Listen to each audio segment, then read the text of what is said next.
And good evening. Thanks for joining us here on Facebook and our other WTHR digital platforms. I'm Scott Swan. Want to update you on the breaking news that we've been following all evening up in Clinton County. This deadly shooting that took place today, taking the lives of 2 women, and a suspect is in custody. Our Emily Longnecker joins us now live from this NHK plant where this shooting took place today. Emily, you've been talking with investigators. There was a news conference tonight. Update our viewers on what happened this afternoon.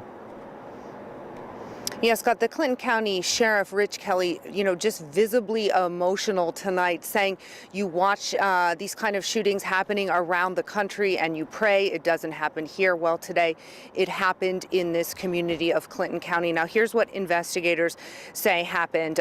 This involves the suspect is an employee here, and the 2 victims are both employees here. The victims, a granddaughter and her grandmother, who were coming to the NHK plant to work their evening shift around 4 o'clock. This was during shift change. They were outside, according to investigators, when another employee who was finishing his shift came up and shot them both here right outside the plant. And we talked to witnesses who actually witnessed that shooting happen. Now, investigators have identified the victims as 21-year-old Promise Mays and her grandmother, 62-year-old Pamela Sled. They've also identified the suspect tonight as 26-year-old Gary C. Farrell II. And they say right after this happened, the 911 center here in Clinton County got several 911 calls, many of them identifying Farrell as the alleged shooter and also giving a description of the vehicle that he took off in pretty much right away, which was a blue Ford Focus.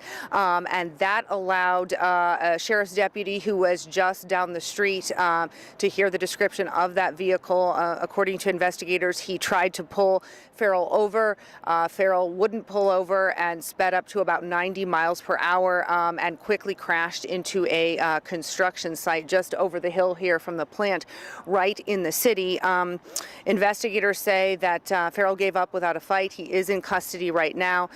Charges have not been announced yet. Those will come from the Clinton County prosecutor. But a pretty emotional night for investigators here, saying it's going to take this community a long time to heal from this. Scott? Emily, you, as part of talking with the sheriff tonight, did he give you any indication of a possible motive or give you any information about what this suspect said once they were able to apprehend him? No.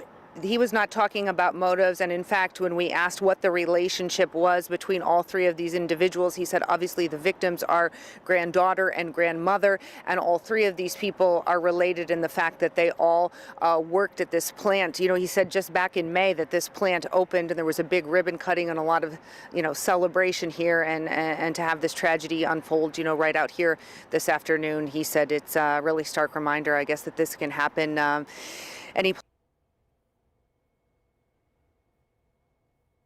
We may have lost Emily Longnecker reporting live from Clinton County. We're going to rejoin Emily tonight on the news at 11 o'clock. Let me go ahead and share at least a conversation that I had this evening as part of our reporting in the newsroom.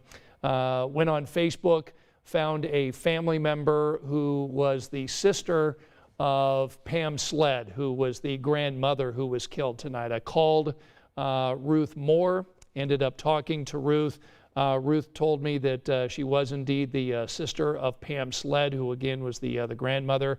Moore told me that the suspect in this case, Gary Farrell, killed Promise Mays because Promise refused to date him.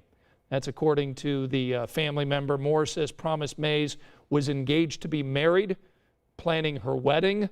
Moore told me that the suspect lives down the street from her, and the ATF she could see was in the neighborhood, and she was told that they were searching for other weapons. So that's according to one of the family members who talked to me on the phone tonight. And our hearts go out to this family who has lost a grandmother and a granddaughter as a result of this shooting that took place at the NHK factory there in Clinton County. And we're going to have more on this story coming up tonight with a live report from Emily Longnecker beginning on 13 News at 11 o'clock. All right, let's go ahead and talk about the weather as you take a live look at Lucas Oil Stadium.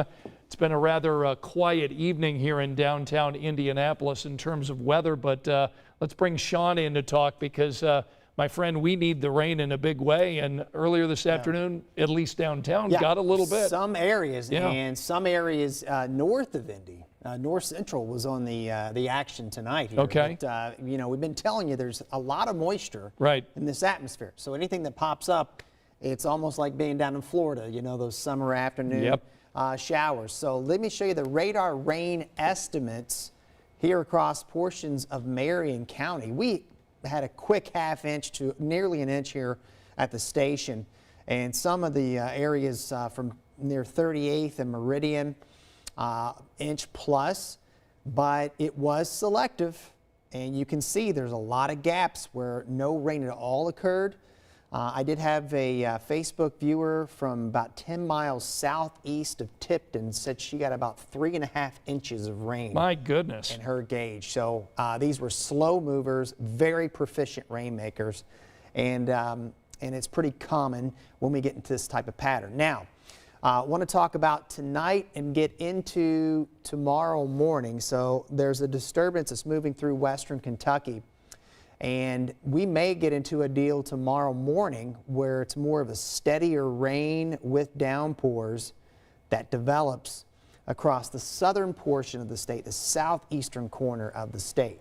So we'll take whatever we can get, but this could impact some bus stops. It is a quick mover, should be out of here by noon tomorrow. A lot of the day tomorrow is going to be very similar to what we've had all week long.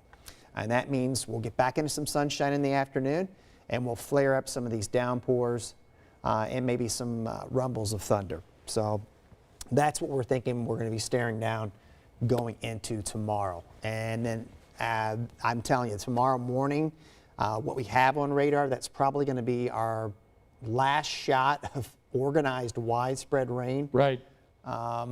For maybe another week, and then we are going to transition into a hotter pattern, and we could have a string of 90 plus heat indices near and above 100. You know what's going to be hot when Sean brings out the little red thermometers and puts that on the graphics on the 7-day forecast. Yeah, not uncommon for us to get it in you know, late August. We've had 90-degree days in September as well. That's the way it's looking right now. So we missed out on that tropical system. Yep. We missed out on Fred. That would have been great for for the yards and the farms, and we just missed out on that one. So hopefully, if you're in southern Indiana tomorrow, you'll get some of this action. But other than that, I think the heat will become a big story. Okay. Hey, we want to give a shout out to 3 members of the Channel 13 team getting us back on Facebook Live tonight. Scott Hubbs, Tony Gaver, Mike Orr, all part of our extraordinary digital team getting us back on Facebook Live tonight. First time in a while. In fact, it's the first time we've been back on Facebook Live since before the Olympics. Wow. So it's been a long time. We've been there on the app. We've been there on WTHR.com and on YouTube, but we're happy that we have fixed the issues. So we're back with you, great folks, and our viewers. Got those gremlins out of the way, my friend. We did. And let me go ahead and just say hello to Joyce, who's with us, Priscilla, Howard, Tracy, Diane joining us tonight, Wes saying hello, Sean, hey. And Teresa is with us. Kim is with us tonight. Don is with us. Brenda, Donna, Priscilla, Shania. So we've got all of our Facebook friends back joining us tonight. Let us know where you're watching Facebook Live. Give us your city. And we're just so thankful that you're with us every 10 o'clock weeknight here on the WTHR Facebook page. So thanks for joining us. Be sure to join Sean and Swan tonight on 13 News at 11. We'll have the big story and Sean's 7-day forecast when we see you then. Good night.